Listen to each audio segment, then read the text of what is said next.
नमस्कार बंधुरा अंजना भट्टाचार्य 5 हरेक रकम चैनलेर पक्ष थेके सबाइके सुस्वागतम जानाई। आशा करी सबाई भालो आछेन। बेश बिष्टि दिए आमादेरके अनेकटा प्रकृति बेश ठंडा करे दिएछे एबं आमादेरो मनटाओ एकटु तप्त गरमे उफ की गरम एइटा चले गेछे एबं अनेकटाओ आमरा स्वस्ति पेयेछि। आमरा चले एसेछि 12ই मे।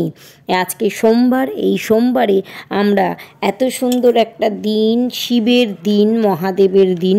জানেন তো মহাদেবের 108টা নাম। এই শিবের না অনেক জায়গায় অনেক রকম নাম, অনেক জায়গায় নাম। ইউনিভার্ন হচ্ছে শিবের আরেক নাম। ইউনিভার্সরা এই যে একত্রিত হয়ে যে চারিদিকে পজিটিভ এনার্জি ছড়ায়, এই ইউনিভার্সের দেবতা কে জানেন? এই ইউনিভার্সের দেবতা সেই যে স্বয়ং শিব, যিনি কিনা সৃষ্টি কর্তা, যিনি কিনা ধ্বংসের কর্তা। আমাদের পৃথিবীতেও তাই যেমন পজিটিভ আছে তেমনি নেগেটিভ আছে। আমি বহু মন্দিরে ঘুরে বেড়াই, আমার এটাই ভালো লাগে। আমি সংসারের সমস্ত কাজ সেরে যাই এবং আমাকে অনেক জায়গা থেকে নেমন্তন্ন করে।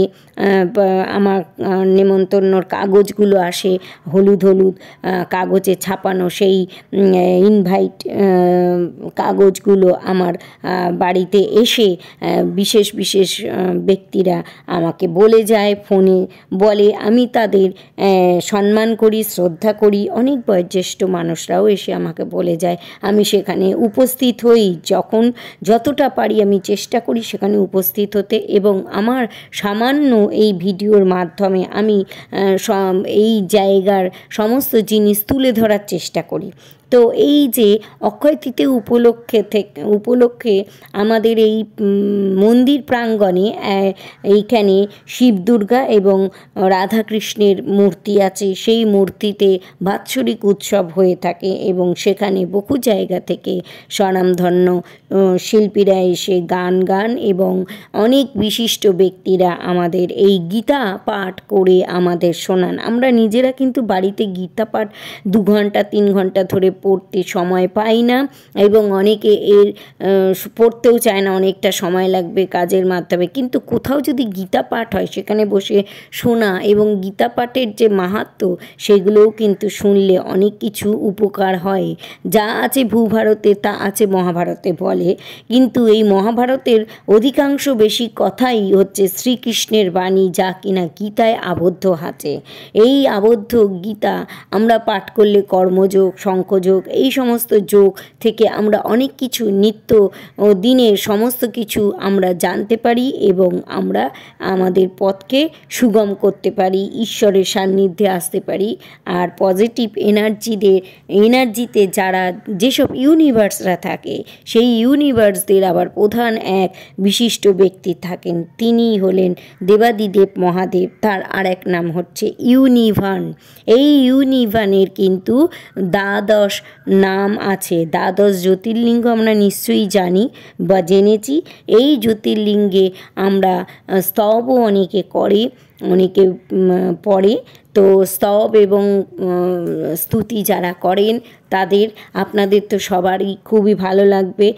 ভারতবর্ষ তো যেমন শিবের দেশ, সমস্ত জায়গায় কিন্তু সেই একেবারে হিমালয় পর্বত থেকে দক্ষিণে কন্যাকুমারী পর্যন্ত এবং পূর্ব থেকে পশ্চিম পর্যন্ত কিন্তু সর্বত্র শিবের মন্দির এবং শিবলিঙ্গ চারিদিকে আছে। এইটা আমরা সকলেই জানি এবং ভারতবর্ষ যেমন মাতৃ আরাধনায় লিপ্ত তেমনি আবার শিব আরাধনায় যুক্ত। তো সেই জন্যে শিব দুর্গা রাধাকৃষ্ণ এই জিনিসগুলো আমরা সবাই জানি এবং আমাদের মধ্যে সকলের মধ্যে কিন্তু ছোটোবেলা থেকে এই ঈশ্বরের স্তুতি স্তব এই সমস্তগুলো কিন্তু আমরা আমাদেরকে সমস্ত সবাইকে শিক্ষা গ্রহণ করি এবং সৎসঙ্গে যাই। এইগুলোর মাধ্যমে কিন্তু আমরা আমাদের সংস্কার দিতে চেষ্টা করি এবং তুলে ধরার চেষ্টা করি। এখন তো অনেক পদ্ধতি হয়েছে, আছে, ইউটিউব, তারপরে ফেসবুক, এইখান থেকে আমরা অনেক কিছু তথ্য জানতে পারি।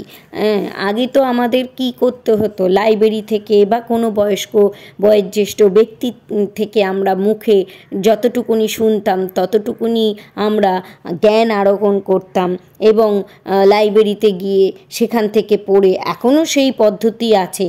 এখন তো সব ডিজিটালের যুগ না, ডিজিটালের যুগের জন্য যেমন টিভিও ডিজিটাল, তারপরে নানা রকম পদ্ধতি ডিজিটালের মাধ্যমে চলছে, ঠিক সেই রকম যেমন উন্নত হয়েছে, উন্নতর মধ্যেও কিন্তু যেমন অনেক সময় আমরা মনে করুন ব্যাংকে গেলাম, তখন লিঙ্ক না থাকলে তখন কি করি আমরা, লিঙ্ক না থাকলে কতক্ষণ মানুষ দাঁড়াবে, তখন কিন্তু আবার ব্যাংকের লোকেরাই বলে আপনারা লিখে জমা দিন, সেই ম্যানুয়ালে ফিরে যেতে হয়।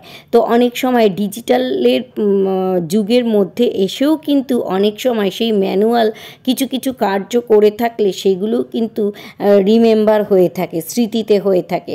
আমরা মনে করুন ডিজিটালের মধ্যে দিয়ে ইউটিউবে বা ফেসবুকে কিছু দেখলাম, হয়তো কি বেশ কদিন মনে থাকলো, তারপরে কোনো জায়গার নাম ভুলে গেলাম বা কোনো কিছু ভুলে গেলাম, কিন্তু কোনো লাইব্রেরিতে গিয়ে কোনো বই পড়লে বা কোনো কিছু আমরা নিজে সেটা লিখে বা পড়লে, মন দিয়ে পড়লে, সেটা কিন্তু আমাদের কি হলো, ম্যানুয়াল হলো, মানে আমরা বাস্তব করলাম, সেগুলো কিন্তু আমাদের বেশি করে মনে থাকে। তাই বলছি যে যেমন ইউনিভার্স পজিটিভের মধ্যে যেমন ইউনিভার্স আছে, সেরকম পৃথিবীতে নেগেটিভও আছে। এই ইউনিভার্সের মহা দেবতা বা দেবতা আছে, সেই দেব বা দেবীদের নাম আছে, এবং সেই দেবতাদের মধ্যে কিন্তু শিবের আরেক নাম হচ্ছে ইউনিভান। এই ইউনিভান কিন্তু ইউনিভার্সদের মধ্যে হচ্ছে শ্রেষ্ঠ দেব, শ্রেষ্ঠ দেব। তা এই দেবের মধ্যে ইনি মহাদেব, এবং এনার দ্বাদশ জ্যোতির্লিঙ্গের যে লিঙ্গ আছে আমরা অনেকেই জানি, সবাই জানি কম বেশি করে, কেউ বেশি জানে কেউ কম জানে। তো সেইগুলো আমি আমার ভিডিওর মাধ্যমে তুলে ধরছি, আপনারা দেখুন, এগুলো আপনাদের সকলের ভালো লাগবে।